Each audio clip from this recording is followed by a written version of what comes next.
we never became Green Day or Blink 182. It's like our budgets, we were still in a van for most of it. And we were still trying to put on this high energy show. Now, didn't Here in the Bedroom break at some point in 1996? It did. Yeah. We were on the road when that song broke. So it was really game changing. Back then, radio really still mattered. I mean, it still matters today, but not as much. I mean, we've got so many ways people digest music through, Spotify and TikTok and, DSPs, all of it. And back then it was like, you buy a CD. If you don't know what a CD is, you can fuck off. You buy a CD, a little plastic piece of, and put it in your player, or you hear it on the radios, or word of mouth, and I guess people would hear about stuff through, alternative press or Rolling Stone or Spin, but ultimately, radio was a big driving factor in how people discovered new music back then. And Here in Your Bedroom became like a number one alternative hit. I mean, K-Rock started playing it 38 times a week. It was like they would relentlessly. And that's the thing. Here in Your Bedroom was probably the fourth song I wrote for Goldfinger back in late 93, 94. And it was like I was still, I mean, I hadn't quit my shoe sale job when K-Rock started playing it. We played South by Southwest in Austin in front of 20 rabid Goldfinger fans, like these kids, like 15, 14-year-old kids, 20 of them, in a like 200-seat venue. And in that room was the booking agent for the Sex Pistols and the program director for K-Rock, Kevin Weatherly. Right? So two guys witnessed these 20 kids going ballistic in 1994, 1995, and we got added to K-Rock, I guess maybe, 3 months later, early 96. And it was like, you never know. That's the thing about shows.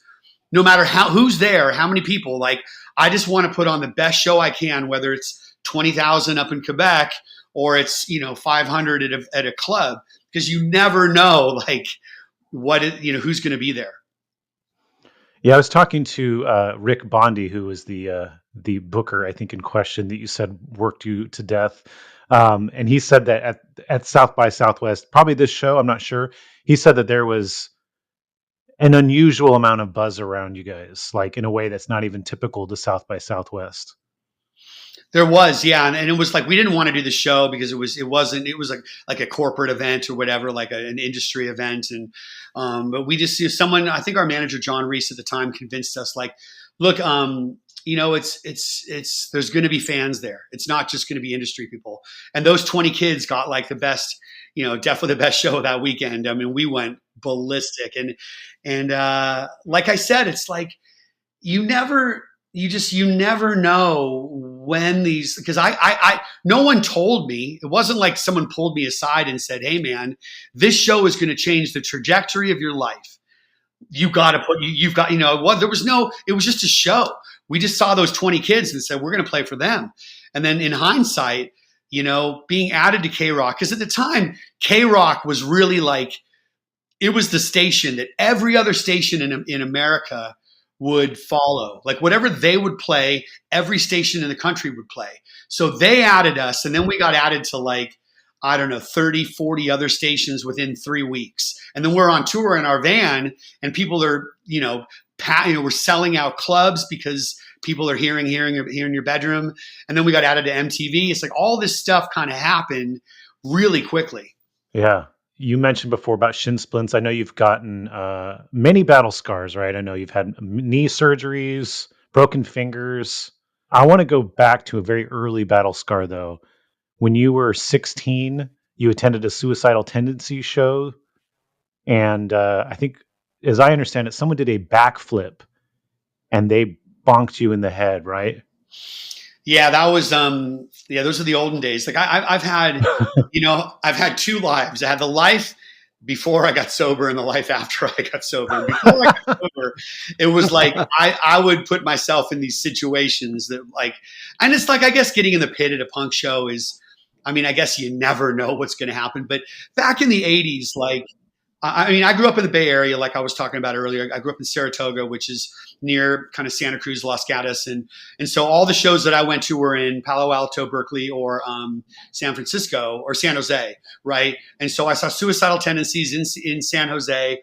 I forget the club, but it was like back then it was all these like VA halls or, kind of, random. It wasn't really like nightclubs. Punk bands didn't really play a lot of nightclubs back then. It was all VA halls or just random like high schools or something.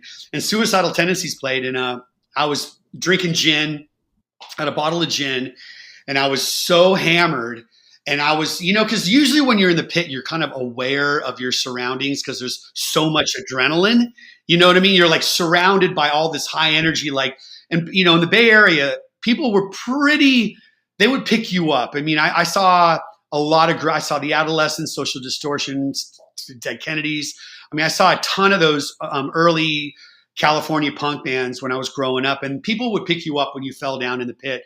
But this one guy had his combat boots on, did a backflip, hit me on the head, and actually knocked me out. So I fell flat on my face in the pit. And some people had picked me up apparently and put me in the seats towards the back. And I came to, and I was just like, I had the worst headache you can imagine. I'd never been knocked out before.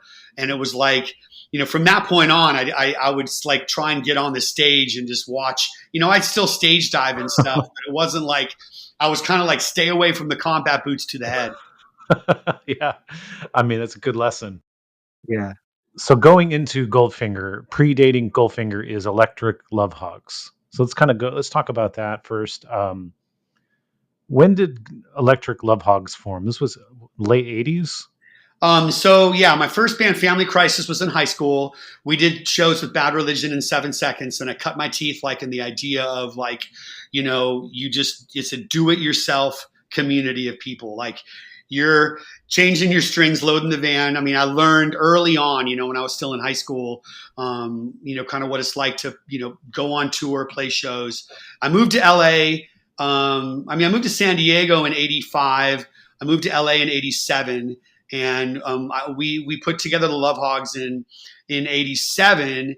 And I mean, like, look, you can only connect your life looking backwards, seeing all the dots that allow you to be where you're at. No one's got a crystal ball, right? Like no one can see the future, but I can only see that I grew up with so many different musical influences that it allowed me to be the producer that I am today. It wasn't like, because there's a thing in punk rock, right? Like, at least when I was growing up, it's like you like punk and you don't like anything else. And as a kid, like I loved pop music. I loved Duran Duran. I loved Wham. But I was a punk kid. I mean, I had egg whites in my hair and I was at like front row at the Adolescents. I mean, I loved punk rock as well, but I had to hide it from my friends that I also liked pop music, right? And so it was like this big secret. And then when I started the Love Hogs, it was like there's a band called The Faction. I don't know if you remember The Faction from San Jose. Yeah, San Jose punk band, yeah. Yeah, Steve Caballero's band. Caballero's band. So the drummer of that band, Craig, ended up doing some of these Family Crisis shows, and he was the best drummer in the whole area, right? He was the guy, and so Craig, helped us out on these shows, and he had this EP, this album of this band Queensryche, and I'd never heard anything like it.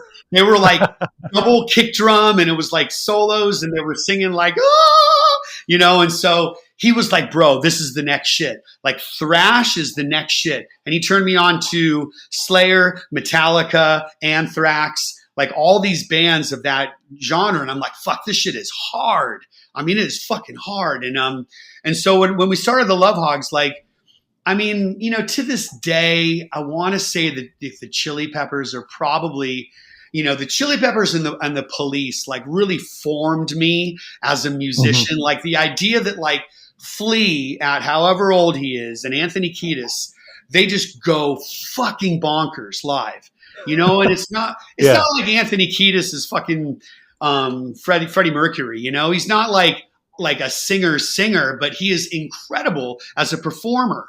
And I'm not Freddie Mercury either. So like I knew I could never like, sing like these kind of like Iron Maiden or anything. But when we put the Love Hogs together, we're like, we're going to be like some kind of thrash funk, and Suicidal were still one of my favorite bands.